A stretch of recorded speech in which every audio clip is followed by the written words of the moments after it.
Praise lord. అందరికీ వందనాలు. అందరూ ఎలా ఉన్నారండి? బాగున్నారా? ఈ దినం దేవుని వాక్యమునకు మీకందరికీ స్వాగతం, సుస్వాగతం. ఈరోజు మనము ఇస్సాకును గూర్చి దేవుని వాక్యమును నేర్చుకుందాం. గలతీయులకు రాసినటువంటి పత్రిక 4వ అధ్యాయము 28వ వచనంలో ఈ విధముగా వ్రాయబడి ఉంది. మనము ఇస్సాకు వలె వాగ్దానమును బట్టి పుట్టిన వారము. మొట్టమొదటి విషయం మనం తెలుసుకోవాల్సినటువంటి విషయం ఏమిటంటే, ఇస్సాకు వాగ్దానమును బట్టి పుట్టిన కుమారుడు. మనం కూడా యేసుక్రీస్తు వాగ్దానమును బట్టి పుట్టినటువంటి వ్యక్తులమై ఉన్నాం. యేసుక్రీస్తును బట్టి ఆత్మీయంగా నూతన జన్మ పొందుకున్నటువంటి వ్యక్తులుగా మనం ఉన్నామండి. వాగ్దాన పుత్రులం మనం. అంతేకాకుండా రెండవ విషయాన్ని మనం తెలుసుకున్నట్లయితే, ఇస్సాకులో ఆదికాండము 22వ అధ్యాయము 2వ వచనంలో మనం చూసినట్లయితే, దేవుడు నీకు ఒకడైన నీ కుమారుడు, నీవు ప్రేమించు నీ కుమారుడు నిన్ను తీసుకొని మోరియా దేశమునకు వెళ్ళి ఆ పర్వతములలో ఒక పర్వతము మీద దహన బలిగా అర్పించుము అని దేవుడు మాట్లాడినట్లుగా మనం చూస్తూ ఉన్నాం. అట్టి రీతిగానే అబ్రహాము మోరియా పర్వతంలోనికి ఇస్సాకును తీసుకొని వెళ్ళి అక్కడ దహన బలిగా అర్పించుటకు కట్టెలు సిద్ధంపరచి అక్కడ అర్పించుటకు దహన బలిగా అర్పించుటకు కుమారుని సిద్ధం చేసినట్లుగా మనం చూస్తూ ఉన్నాం. అయితే ఇస్సాకు అక్కడ బలిగా అర్పింపబడలేదు.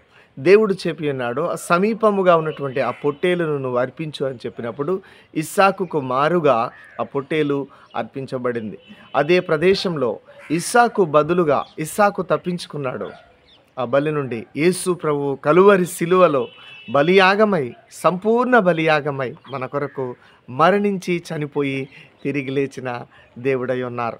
ఆయన బలి ద్వారా, ఆయన బలియాగము ద్వారా, ఆయన మరణించడం ద్వారా మనకు నిత్య రక్షణ, నిత్య ఆనందము, పరలోక రాజ్యము అనేది మన సొంతమవుతున్నట్లుగా మనం చూస్తూ ఉన్నాం. మనము దేవుని వాగ్దాన పుత్రులం అవుతున్నాం. ఆయన మరణము ద్వారా, ఆయన రక్తము ద్వారా మనము కూడా వాగ్దానమును బట్టి పుత్రులుగా, కుమారులుగా మనము మారబోతూ ఉన్నాం. మనము చూడండి, ఇస్సాకు స్థానంలో యేసు ప్రభువు బలి అయినట్లుగా మనం చూస్తూ ఉన్నాం. ఇది రెండవ విషయం. మూడవ విషయాన్ని మనం చూసినట్లయితే, దేవుడు ఇస్సాకు యొక్క సంతానమును ఆకాశ నక్షత్రం వలె ఆశీర్వదిస్తాను అని చెప్పి ఉన్నారు. నిర్గమకాండము 32వ అధ్యాయము 13వ వచనంలో, అబ్రహాము, ఇస్సాకు, యాకోబులు అన్న వారికి ఆకాశ నక్షత్రము వలె సంతానమును ఇచ్చేదను అని దేవుడు మాట్లాడి ఉన్నారు. అన్నట్లుగానే దేవుడు అబ్రహామును, ఇస్సాకును, వారి సంతానమును ఆకాశ నక్షత్రాల వలె ఆశీర్వదించినట్లుగా మనం చూస్తూ ఉన్నాం. అయితే ఈ అంత్య దినాల్లో మిమ్మల్ని కూడా దేవుడు ఆశీర్వదించాలని చూస్తూ ఉన్నారు. మీ సంతానమును దేవుడు ఆశీర్వదించాలని చూస్తూ ఉన్నారు. ఈ వాగ్దానం ఎక్కడ నెరవేరబడిందంటే, యేసుక్రీస్తు భూలోకంలో జన్మించి మరణించి తిరిగి లేచిన తర్వాత యేసుక్రీస్తు పిల్లలుగా ఈనాడు ఆకాశ నక్షత్రాల వలె. ఇక్కడ అబ్రహాం, ఇస్సాకుల సంతానము మనము గలతీ పత్రికలో ఉంటుంది. ఆ సంతానము యేసుక్రీస్తు అని రాసి ఉంటుంది. ఆ యేసుక్రీస్తుకు పిల్లలు ఆత్మ సంబంధమైన సంతానము ఆకాశ నక్షత్రాల వలె ఉన్నారు. ఈరోజు ప్రపంచంలో ఏ దేశానికి వెళ్ళినా, ఏ రాష్ట్రానికి వెళ్ళినా యేసుక్రీస్తు సంతానమే. అబ్రహామును ద్వారా ఇస్సాకు ద్వారా దేవుడు ఇచ్చినటువంటి సంతానమే. ఆత్మ సంబంధమైన సంతానం ప్రపంచవ్యాప్తముగా ఆకాశ నక్షత్రాల వలె ఉంది. లెక్క పెట్టలేం, అంత జనాలు, అంతమంది సంతానం దేవుడు ఇచ్చినట్లుగా చూస్తున్నాం. మీకు పిల్లలు లేరా? దేవుడు మీకు పిల్లలు ఇచ్చనుగాక. అబ్రహాము కూడా గర్భములో పిల్లలు లేరు, గర్భం మూసుకుపోయింది. అంతేకాకుండా ఇస్సాకు భార్యకు కూడా పిల్లలు లేరు, గొడ్రాలుగా ఉంది ఇస్సాకు భార్య. కానీ వారికి దేవుడు పిల్లలు ఇచ్చారు. ఈ వాక్యము ఆత్మ సంబంధమైన సంతానం గురించి వ్రాయబడి ఉంది. మీకు కూడా దేవుడు పిల్లల్ని ఇస్తారు. మీ కొరకు యేసు ప్రభు కలువరి సిలువలో బలి అయ్యారు కాబట్టి ఆ బలిని బట్టి మిమ్మల్ని రక్షించుకుంటారు. మీరు బ్రతుకుతారు. ఎందుకంటే దేవుడు సిలువలో బలయ్యారు. మనం చేయాల్సిందేంటంటే ఆ యేసుక్రీస్తు నామము కిందకి, ఆయన మాట వింటూ, ఆయన నమ్ముకొని విశ్వాసంతో ఆయన చెప్పినట్లు మనం జీవించినట్లయితే మనం బ్రతుకుతాం. యేసు ప్రభు సిలువలో ఉండిపోలేదండి. మరణించి తిరిగి లేచి ఉన్నారు. పునరుత్థానుడై తిరిగి లేచిన సజీవుడై దేవుడు. నీకు నాకు ఆయన తోడుగా ఉన్న దేవుడు. నాలుగో విషయాన్ని మనం జాగ్రత్తగా చూసినట్లయితే ఆ భూమిని కూడా స్వాస్యంగా ఇస్తానని దేవుడు మాట్లాడుతూ ఉన్నారు. నిర్గమకాండము 32వ అధ్యాయం 13వ వచనంలో నీకు భూమిని మరి అబ్రహాము మరి ఇస్సాకు యాకోబులకు మరి సంతానం ఆకాశ నక్షత్రాల వలె ఇస్తానని రాసింది. అంతేకాకుండా భూమిని స్వాస్యంగా ఇస్తానని రాసి ఉంది. అన్నట్లుగానే కనాను దేశాన్ని దేవుడు వారికి ఇచ్చారండి. ఇశ్రాయేలీయులకు దేవుడు కనాను దేశాన్ని పంచి ఇచ్చినట్లుగా మనం చూస్తూ ఉన్నాం యెహోషువ కాలంలో. ఈనాడు మనం చూసినట్లయితే ఆ వాగ్దాన పుత్రుల యొక్క వారు మొదలైతే మనము చిగురు కొమ్మలుగా మనం ఉంటున్నాం. భూమి అనగా మరి ఆ దేశంలో వారికి కనానును ఇచ్చినట్లుగా మనం చూస్తున్నాం. మనకు కూడా దేవుడు ఒక భూమిని ఇవ్వబోతున్నారు. అదేంటంటే పరలోకంలో మనకు స్వాస్యమునివ్వబోతున్నారు. భూమి అంటే ఈ లోక సంబంధమైన భూమి కాదు. పరలోకంలో నిత్యత్వంలో ఉండే ఇల్లు, నిత్యత్వంలో ఉండే భాగ్యమును దేవుడు మనకు ఇవ్వబోతూ ఉన్నారు. ఈ లోకంలో మనకు ఎలా భూమి ఉంది, ఈ లోకంలో మనకి ఎలా ఇల్లు ఉంది. ఒకవేళ ఇల్లు లేకపోతే దేవుడు ఇస్తాడు, ఒకవేళ భూమి లేకపోతే దేవుడు భూమి ఇస్తాడు. పరలోకంలో మనకు స్వాస్యము దేవుడు ఇవ్వబోతూ ఉన్నాడు. పరలోక రాజ్యములో మనం పాలు పంపులు పొందుకోబోతూ ఉన్నాం. కాబట్టి దేవుని మరి ఈ భూమి అనేది ఈనాడు ఇశ్రాయేలీలు మనం చూసినట్లయితే అది చిన్న దేశమే. అబ్రహాం సంతానమైనటువంటి ఇశ్రాయేలీలు మరి ఈనాడు ఇశ్రాయేలు దేశంలో వారు ఉంటున్నట్లుగా మనం చూస్తూ ఉన్నాం. అది చిన్న దేశమైనప్పటికీ దేవుడు వారి పక్షాన తోడుగా ఉన్నట్లుగా మనం చూస్తూ ఉన్నాం. అనేక మంది శత్రువులు వారి మీదకి వచ్చి దండెత్తిన దేవుడు వారి పక్షాన నుండి యుద్ధం చేస్తున్నట్లుగా మనం చూస్తూ ఉన్నాం. అది ఇశ్రాయేలీలు చేస్తున్న యుద్ధం కాదు, ఇశ్రాయేలీలైనా దేవుడైనా మరి దేవుడు చేసే యుద్ధం. ఎవరైనా ఇశ్రాయేలుతో యుద్ధానికి వస్తున్నారంటే ఒక విషయాన్ని గమనించుకోవాలి. ఇశ్రాయేలీలతో యుద్ధం చేయట్లేదు మీరు, వారి వెనక ఉన్న దేవునితో మీరు యుద్ధం చేస్తున్నారు అనే విషయాన్ని మీరు గ్రహించి ముందుకు అడుగు వేయాలి. ఆ దేశాన్ని బహుగా ఆశీర్వదించాడు. సమృద్ధి అయిన పంటలు మరి పండుతూ ఉన్నాయి. ఆ దేశాన్ని దేవుడు తలగా నియమించాడు. ఆ దేశంలో పుట్టిన వారు ప్రపంచవ్యాప్తంగా చెదిరిపోయిన వారిని దేవుడు ఇశ్రాయేలు దేశానికి తిరిగి చాలామందిని నడిపించాడు. ప్రపంచంలో ఎక్కువ మంది మరి సైంటిస్టులు నోబెల్ ప్రైజ్ పొందుకున్న వాళ్ళు ఇశ్రాయేల్ దేశంలోనే ఎక్కువ మంది ఉన్నారు. ఇన్నోవేషన్కి అది హబ్గా ఉంది. మరి అక్కడ అనేకమైనటువంటి వినూత్నమైనటువంటి పరిశోధనలు జరుగుతూ ఉన్నాయి. ప్రపంచంలోనికి కావలసినటువంటి టెక్నాలజీని ఈరోజు ఇశ్రాయేలు దేశంలో ఉంది. దేవుని నమ్ముకున్న వాళ్ళు అలా ఉంటారు, తలగా ఉంటారు, ఆశీర్వాదకరంగా ఉంటారు. వారి కొద్దివారిగా ఉన్నా చిన్నవారిగా ఉన్నా మరి దేవుని నమ్ముకున్నవారు. ఇశ్రాయేల్ దేశం చిన్నదే, మన జీవితం కూడా చిన్నదే. కానీ మరి ఇశ్రాయేలు దేశానికి ఎంతమంది వ్యతిరేకంగా ఉన్నా వారు నశించట్లేదు. వారు చిన్నవారైనప్పటికీ నశించట్లేదు. కారణం ఏంటంటే వారి వెనుక మహాగణుడైనటువంటి మహోన్నతుడైనటువంటి దేవుడు వారికి తోడుగా ఉన్నాడు. కాబట్టి ఇస్సాకును మనం చూసినట్లయితే మనం కూడా వాగ్దాన పుత్రులం. ఆయన వాగ్దానమును స్వతంత్రించుకున్నాం. వాగ్దాన పుత్రుడు ఎవరంటే యేసు ప్రభు. ఆ యేసు ప్రభువును మనం పొందుకున్నాం. ఆ యేసు ప్రభువుని దేవునిగా స్వీకరించాం. అంతేకాకుండా మనము సజీవ యాగముగా మన ప్రాణాత్మ శరీర దేహములను దేవునికి సమర్పించుకుంటున్నాం. ఒకవేళ ఇంకా ఏదైనా విషయంలో మనం సమర్పించుకోకపోతే మనం దేవునికి సమర్పించుకుందాం. బలిని కోరేవాడు కాదు దేవుడు. విరిగి నలిగిన మనస్సు ఆయనకి ఇష్టమైనటువంటి బలిగా ఉన్నది.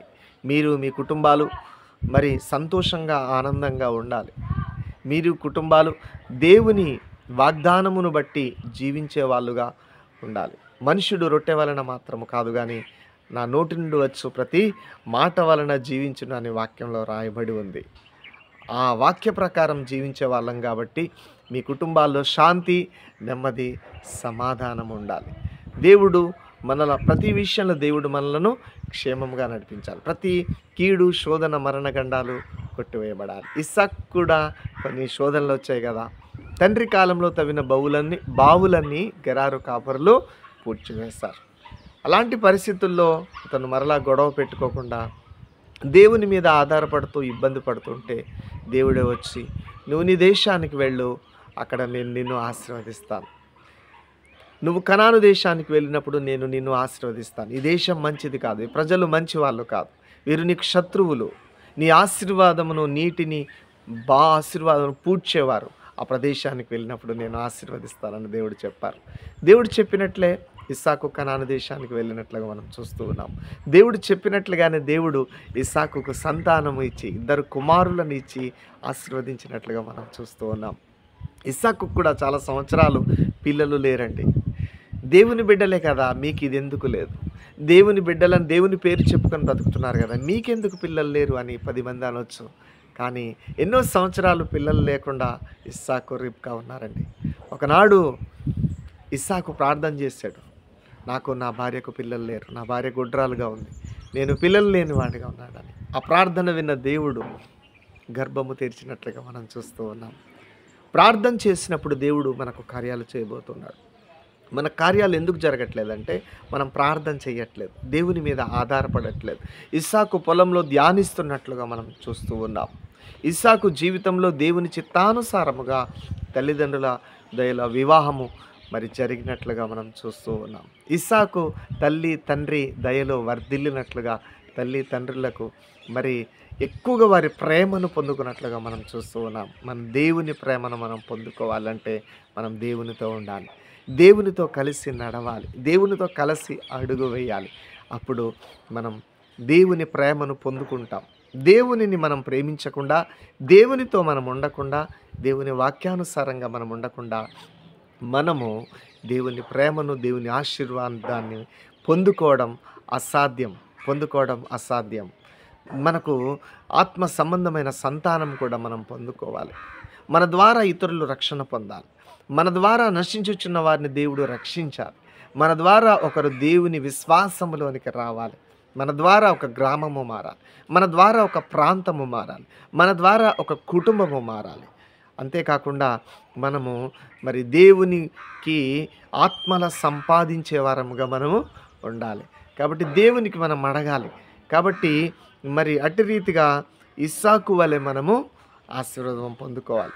ఆ తర్వాత సంతానము ఇచ్చారు, గర్భంలో శిశువులు ఉన్నారు, కానీ వారు పెనుగులాడుతూ ఉన్నారు. అటువంటి సమయంలో రిబ్కా ప్రార్థన చేస్తుంది, ప్రభువా నేను ఎలా బ్రతకను ప్రభువా, ఆ గర్భంలో వారు పెనుగులాడుతున్నారు తండ్రి, నేను ఎలా బ్రతకను ప్రభువా, ఆ గర్భంలో వారు పెనుగులాడుతున్నారు ప్రభువా, ఏం చేయను తండ్రి అంటే దేవుడు అంటున్నాడు, మరలా వాగ్దానం ఇస్తున్నాడు దేవుడు, నువ్వు టెన్షన్ పడొద్దు. వారు 2 కుమారులు, వారిద్దరు కుమారులు 2 జనములుగా ఉన్నారు. చిన్నవాడు పెద్దవాని కంటే బలిష్ఠుడుగా బలమైన జనముగా ఉంటాడు. పెద్దవాడు ఒక జనముగా ఉంటాడు, కానీ చిన్నవాడు పెద్దవాని కంటే బలిష్ఠుడైనటువంటి జనముగా ఉంటాడని దేవుడు క్లియర్గా మాట్లాడినప్పుడు రిబ్కాలో ఉన్న బాధ, టెన్షన్ అంతా తొలగిపోయింది. అన్నట్లుగానే 2 కుమారులు పుట్టారు. యాకోబు ఏశావు యొక్క మడిమెను పట్టుకొని జన్మించినట్లుగా మనం చూస్తూ ఉన్నాం. యాకోబు బలిష్ఠుడుగా బలమైన జనాంగముగా మారినట్లుగా మనం చూస్తూ ఉన్నాం. వాగ్దానమును బట్టియే చిక్కుడుకాయ కూరను పెట్టి జ్యేష్ఠత్వ హక్కును యాకోబు కొన్నట్లుగా మనం చూస్తూ ఉన్నాం. తల్లిదండ్రుల ఆశీర్వాదాలు ఇస్సాకు యాకోబుకి ఇచ్చినట్లుగా మనం చూస్తూ ఉన్నాం. ఆ తర్వాత అట్టి రీతిగా ఇస్సాకు తన పిల్లలను కూడా ఆశీర్వదించినట్లుగా మనం చూస్తూ ఉన్నాం. మనము మన పిల్లలను ఆశీర్వదించే వారిగా ఉండాలి. ఆశీర్వాదపు వచనములు పలకాలి. శాపగ్రస్తమైన మాటలు, వీడు చెడ్డవాడు అని అలాంటి చెడ్డ మాటలు మన పిల్లల మీద మనము డెలివర్ చేయకూడదు, విడుదల చేయకూడదు. శుభం పలకాలి. మారని వ్యక్తులకు నువ్వు మారుతావు, యేసునామంలో నువ్వు మారుతావు అని పలకాలి. నీ జీవితం మారుతుంది, దేవుడు నిన్ను పట్టుకుంటాడు అని పలికినప్పుడు దేవుని ఆశీర్వాదమును ఇతరులకు మనము పలకాలి. ఎవరికైనా సరే దీవెనలే మనం పలకాలి పొరుగువానికి. అవి వారికి దీవెనలుగా ఆశీర్వాదకరంగా మాట్ మారుతాయి. కాబట్టి ఇస్సాకు పిల్లలను ఆశీర్వదించినట్లుగా మనము చూస్తూ ఉన్నాం. మనం ఇతరులకు ఆశీర్వాదకరంగా ఉండాలి. అబ్రహాంతో దేవుడు అంటున్నాడు, నువ్వు అనేకులకు జనములకు ఆశీర్వాదకరంగా నేను నిన్ను చేస్తున్నాను. ఆశీర్వాదం అంటే ఆశీర్వాదకరంగా, కానీ మనం శాపంగా ఉండకూడదు. శాపం అంటే ఇతరులకు మనము బాధ పెట్టేవారముగా, ఇతరులకు కన్నీరు పెట్టేవారముగా, ఇతరుల జీవితాన్ని నాశనం చేసే వాళ్ళముగా, ఇతరుల వ్యక్తులను మనం పాడు చేసే వాళ్ళముగా ఉండకూడదు. ఒకరికి ఆశీర్వాదకరంగా ఉండాలి. ఒకరికి సంతోషకారణంగా మనం ఉండాలి. దేవునికి సంతోషపెట్టే కుమారులుగా, కుమార్తెలుగా మనం ఉండాలి అని దేవుడు ఈ ఉదయకాల సమయంలో మనందరితో దేవుడు మాట్లాడుతూ ఉన్నాడు. ఇస్సాకు వాగ్దాన పుత్రుడు.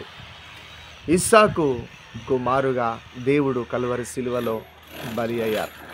ఇస్సాకునకు దేవుడు సంతానం ఇచ్చి ఉన్నారు. ఇస్సాకును దేవుడు స్వాస్థ్యం ఇచ్చి ఉన్నారు. స్వాస్థ్యం లేని వారికి, భూమి లేని వారికి దేవుడు స్వాస్థ్యం ఇచ్చునుగాక. దేవుడి వాక్యం దీవించునుగాక. ఆమేన్.